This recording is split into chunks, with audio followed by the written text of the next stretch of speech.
Welcome to the Top Advisor Marketing Podcast, brought to you by ProudMouth. Being your own loud is not new to marketing, but the mindset, strategies, and resources to help get you there are evolving faster than this industry is keeping up. It's time to find a new perspective on what works, why, and how to move your business forward. Listen in as Matt Halloran interviews guest experts to help you be your own loud. Hello and welcome to another Top Advisor Marketing Podcast. You know, we're asked all the times about just weird things about podcasting and really who we are and what we do. And Kirk ended up writing this amazing article about 3 myths that were busted once we, as Top Advisor Marketing, started podcasting and all of the different things that we've learned from it. And the first myth is probably my personal favorite one, just because this is something that, from a confidence perspective, I know that some of the clients that we've worked with have issues with. So Kirk, the first one is only polished presenters will be good at podcasting. Where are you at with this? When you and I met, it was back in 2017, like officially met. I think we've been stalking each other on social media for a bit. We had been, that's right. Yeah. So we met at a conference in Scottsdale, Arizona, actually. And we were both presenting. It was, I think, a couple of days. Yep. Like most conferences. And a relationship began to take shape there. And as we got back into our worlds, we started exploring opportunities for us to leverage each other's strengths in business. Mm-hmm. At the time, you were a business coach. And at the time, I was doing a lot of branding work. And obviously, both of us were deep into working with the financial services community. I remember one day that we were reflecting on the struggle that we both faced, either in our own businesses or with our clients, which was to produce thought leadership on a consistent basis. For so many years, doing branding and then bringing brands to life with websites and helping people write papers and other stuff like that. One of the biggest struggles was always, if you're going to get your brand out there, you have to be consistently producing content. And it was a massive struggle for almost every advisor I ever met. And admittedly, me too. I don't remember exactly what happened, but I know that you had mentioned that you had a broadcasting background and you were comfortable with more than I was. I'm just going to give you credit, say it was your idea for podcasting. It's recorded now. I'm going to hold you to that 10 years from now, brother. That's all right. I have no idea, but I don't either. More than likely it was you, because you're so smart too. I mean, and then because you have some experience doing it. Yeah.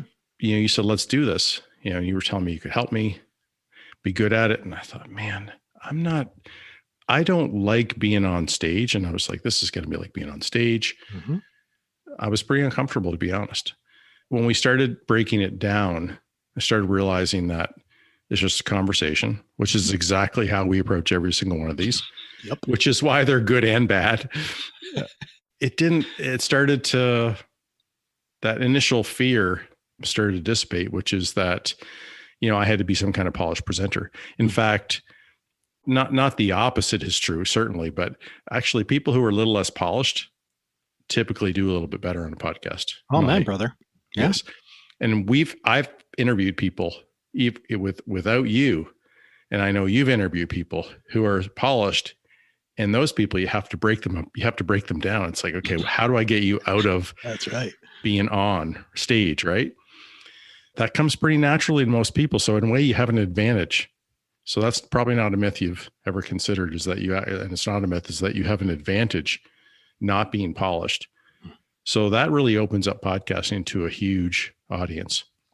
I'll let you share some examples of our clients, but I think the idea that an engaging conversation over a podcast between colleagues, friends, peers can have a huge impact on the people listening, because the greatest thing about a podcast is feeling like you're sitting at a table in a coffee shop or wherever, and you're just listening in, enjoying what two people share with each other.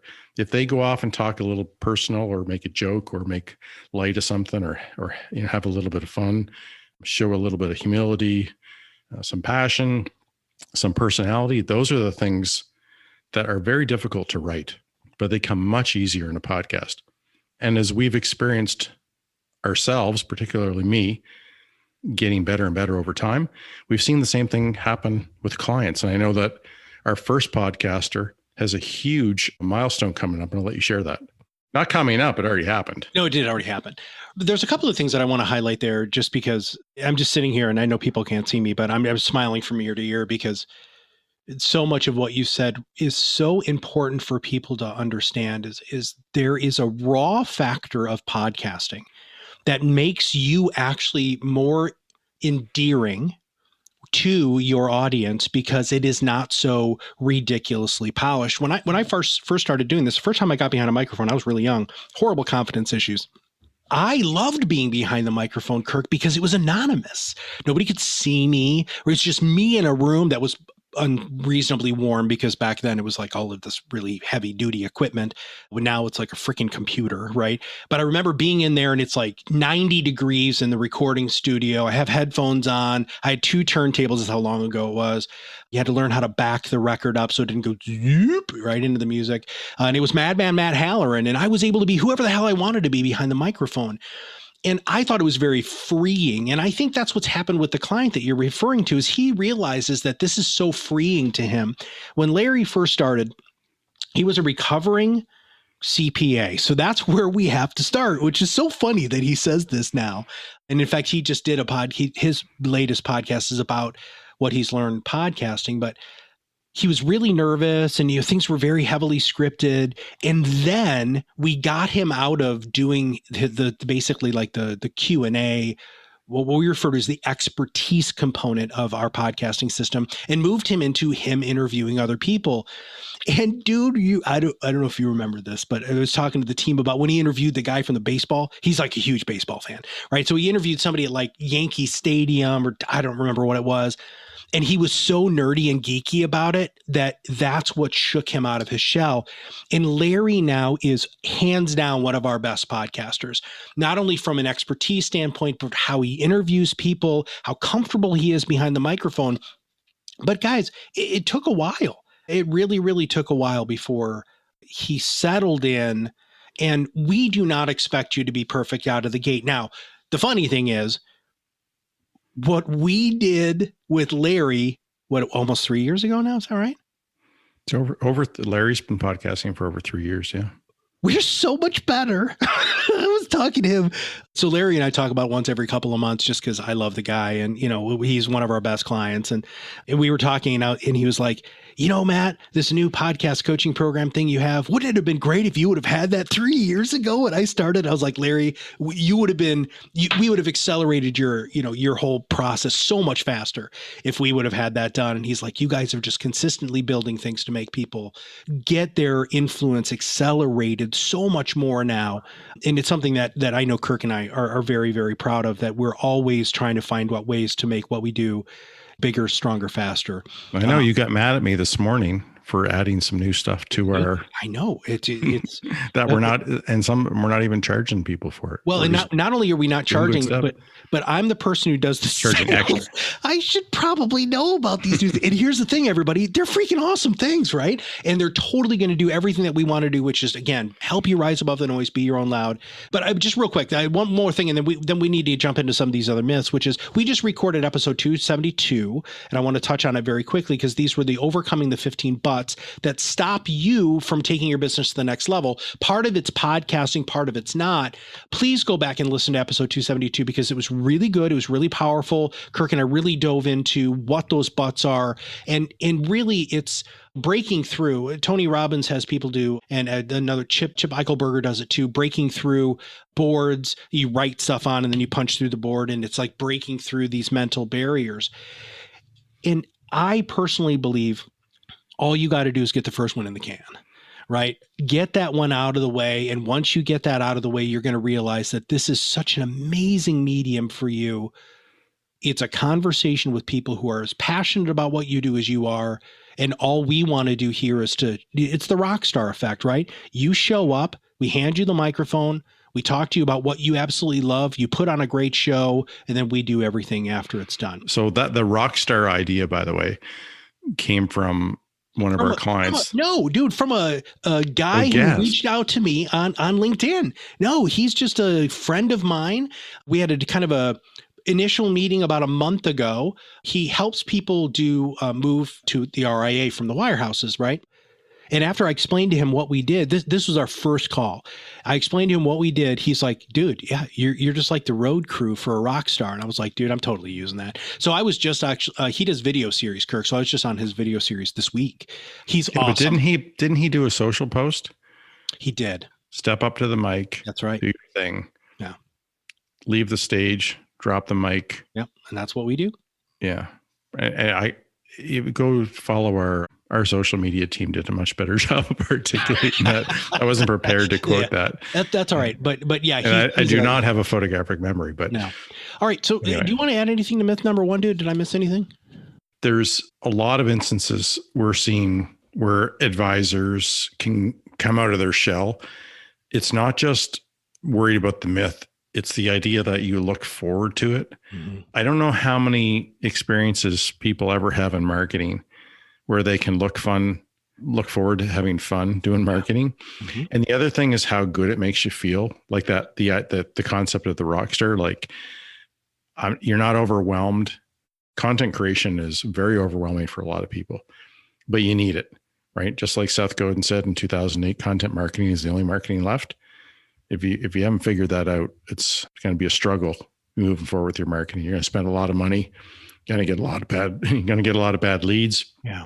Waste a lot of time. And that cycle is killing a lot of dreams of moving your financial practice forward more and more, and not having a massive team just grinding it out all the time. You don't need to grind so much, right? Well, and this just, you just totally, I don't know if you're getting so good at this, you just realized you did a magnificent transition to myth number 2. But we talk about myth number 2 as podcasting will never be the perfect article. And that's what's the problem with writing. And Kirk, you have this issue, and I love you for it, because when you write an article, you rewrite it like 15 times because you're looking for a very specific level. Whereas when you and I are riffing on the podcast, it sure as hell ain't a perfect article. Let's talk about that. Oh man, when Matt's articles come to the team, it's like this big long rant, and it's wonderfully passionate, and there's all kinds of good ideas in it. My writing is complete opposite. It's just thoughtful, go back over it, and you'd think that they turn out to be masterpieces. They're not even masterpieces. They're good for sure, but I think writing for everybody is what people are more comfortable with, albeit overwhelmed by. Is that writing is a safe process, because depending on whatever your standard is, I don't know if it's just standard, but however the process go, like you control it. Nobody has to see it until you say, go, I'm done. I mean, to a degree, other mediums are the same because you can pull back. You don't have to release a podcast episode because it's not live. Having said that, in the moment is just being in the moment, and you got to let it rip, and there'll be mistakes. Some of them we edit out, and some of them we can't. Yep.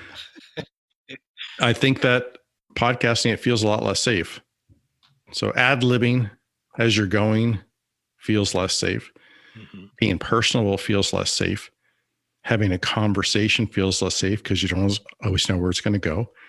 I don't always know what the heck Matt's going to say at any given time, and vice versa. Easily pulling off a way better way to market, that does feel a lot safer to me, right? Than not getting it done, right? Yeah. Or the status quo. Connecting with your audience on a whole new level, that to me feels way safer.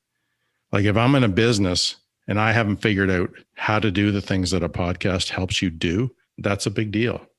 We're going to have another podcast that follows this one. I presume it follows it. And we're going to talk about that a little bit more, which is why do people do podcasts? Not everybody does them for the exact same reason. Right. And we're finding that more and more as we grow and work with more and more people. There's some wonderful perspectives about what a podcast can do in their business, what role it can fulfill. There's more that want it to be a lead generation tool.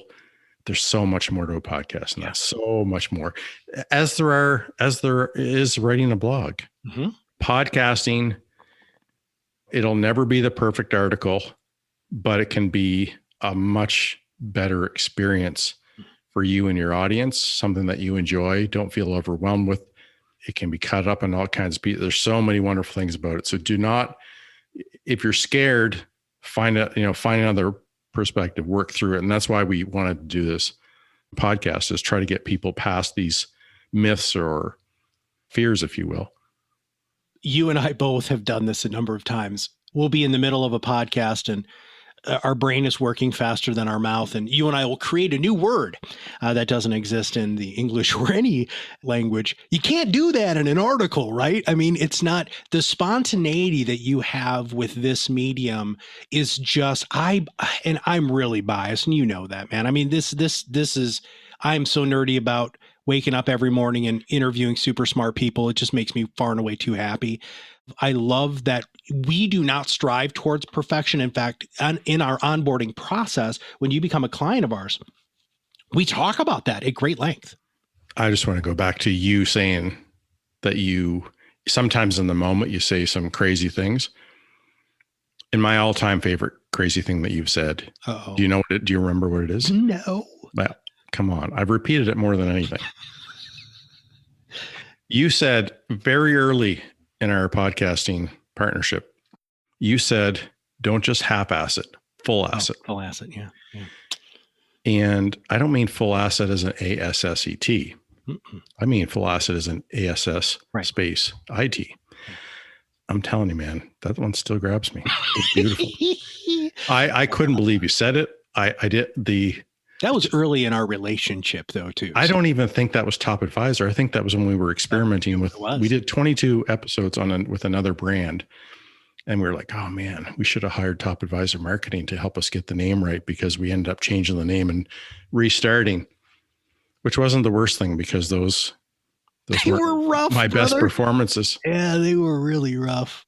We have really, truly gotten better. All right. So that was the second myth. Podcasting will never be the perfect article. That's so important. Please keep that in mind. And then the third myth, and this is where I'm turning this mostly 99% over to you, because this is where you really shine is your ability to do research and statistics. But podcasting is oversaturated. No one's listening and it won't move the needle for my business. You've got all sorts of great supporting things here. I'm just going to sit back and listen. Yeah, I don't think my affinity for research is that great. It's just that your affinity for research is next to nil. So I look like you look like a pro. Yeah, you're right. I got you. That's very true. Yeah. Award-winning researcher here. Anyway, honestly, you'd really think that by listening to like nouveau podcasting experts that everyone in their pet iguana has a podcast, right? You'd think that, but the truth is podcasting, while it is growing with a notable surge in the number of podcasting listeners, there's still a ton of room for growth. There really is. So I'm gonna prove that with a couple stats. There are 2 billion websites and 2 billion new websites and 2 billion new blogs published every year to over 600 billion blogs. 600 billion blogs. Those are insane numbers. So I'm going to give you some podcasting numbers now. I think back in 2017, there were about 500,000. That was back 2017, 2018. Now there's well over a million. There's over a million, but that's a million. That's not 2 billion new. These numbers aren't even close. I don't even know if this would constitute a drop in the bucket. It might even be less than that. What's a unit of measurement for aerosol? That's what it would be. It's not even a drop. Anyhow, we all know about aerosol now with COVID going on. Podcast audience are growing with frequency of listenership, which is huge. Over 100 million Americans, for example, have listened to a podcast in 2020, which is amazing. There's another one here. Another great stat is that survey reports that 75% of U.S. population are now familiar with the term podcasting, up from 60% in 2017. I mean, these are some amazing stats. Podcasting is not oversaturated. It's kind of like Facebook is like the supersaturated. You could say Twitter probably too. And LinkedIn, when you look at LinkedIn people barely publish content on LinkedIn. It's an absolute gold mine as far as lack of competition for posting. I don't know if you guys, our listeners have ever heard us say that before. One of the big reasons we love LinkedIn. Having said that, it's harder to target people on LinkedIn because their privacy policy is a little better than some of the other ones, how they manage data. At least I think it is. Those are big deals, but what's really driving podcast success beyond the numbers and all those things is the intimacy. A wonderful quote by Miranda Katz. She said, "This medium, podcasting, is inherently intimate. and easily creates a one-sided feeling of closeness between the listener and the host. The sense that the person talking into your ear on your commute is someone you know, whose product recommendations you trust, and whose work you want to support. I hope that's all of you listening to this. I hope you feel connected. Matt and I try to be pretty personable here, let our guard down, say some smart things and less smart things, funny things, a little bit of humility going on here. Anyway, I hope you guys get all that. Here's a really interesting stat. I probably should have put this above the fold, but it speaks to the intimacy. A Nielsen study for podcast advertising by Midroll showed that podcast ads are 4.4 times more effective than display ads. If you're not in stats and research, 4.4 is a massive number, right? Absolutely massive, right? Like a 20% gain would be 0.2, right? I guess 1.2. Anyway, so exposure to ads in podcasts leads to an average 10% uplift in purchase intent. 61% of podcast listeners said that they were likely to buy, compared to 56% who were compared to listeners who did not hear an ad.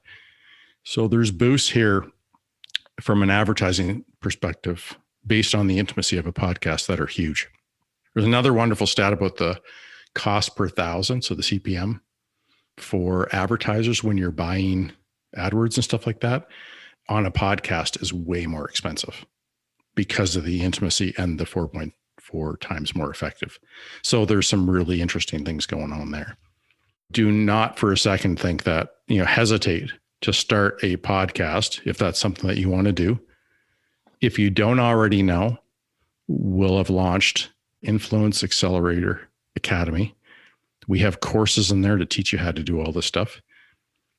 If you want to do it yourself, we have all kinds of amazing stuff in there. Office hours to ask questions, workbooks, forms, courses, Templates. Yeah. All kinds of neat things that are in that academy. I'll let you kind of tee up the ending here, Matthew. Matt and I, if we don't already know, when we do a podcast, this is what we do. We use Zoom. The other thing that we do is almost every single podcast we do together, I create a mind map in a tool called MindMeister, which is at mindmeister.com. That guides us to make sure we stay on point and on track. And I just teed up Matt for the next bullet, and missed been below his screen. But anyway, I'm going to let you tee it up now. Do you see it now? So MindMeister, just so all of you know, you have to expand and contract the view on a regular basis. And I had zoomed in on that Nielsen study thing that you just talked about, and I missed the end. So myth number 3 is that it's oversaturated. It's something that I'd like for all of you to do. Just, Kirk provided amazing statistics, and this is wonderful. But here's what I need you to do. Go to freaking Google, type financial services podcast in your area, see what comes up. Oh, that reminds me of another cool outcome that one of our clients is having. And he keeps sending me emails about it because he's so in love with his search engine ranking. I think he probably checks every night before he goes to bed and when he wakes up in the morning to change that change. Anyway, so he's really excited because his podcast is coming up number 2 or number 3 for a word retirement podcast. So if you Google retirement podcast, he's coming up. He was on page 2, page 3 up, but now he's on page 1. Right. And it's because of the consistent putting out of content and the way that he does stuff. And it probably doesn't hurt, full disclosure, that he bought our full kit and caboodle program. Right. And so we do freaking a lot of stuff for that dude to make that happen. But dude, it's worth it.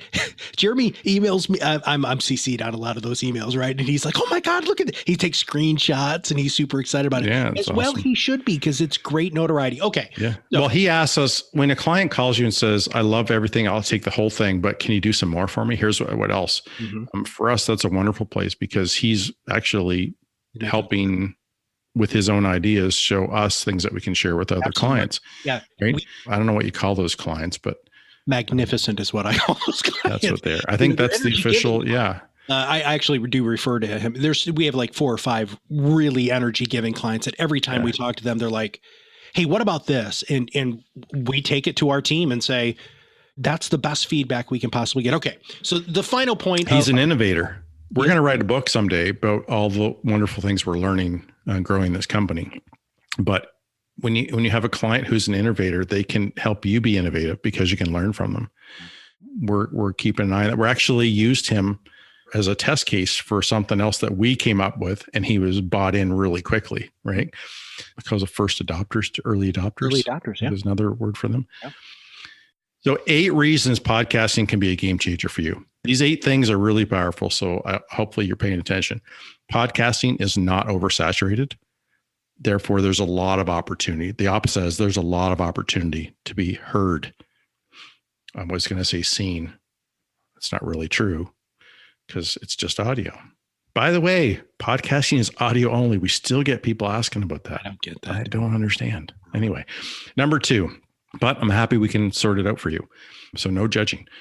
Number 2 is it continues to grow in impact. It keeps getting better. If you're working with a consultant to help you in your podcast, you can keep getting better at it too. But the impact of podcasting you can have in the world keeps getting better. Think of COVID. There's some wonderful stats. Actually, what are the 2 categories over COVID? Business and finance. Those are the 2 fastest growing podcasts over COVID. Yeah. If you were in the podcasting game, you got a bump over COVID. Mm-hmm. Not bad because they've been tough times for a lot of people.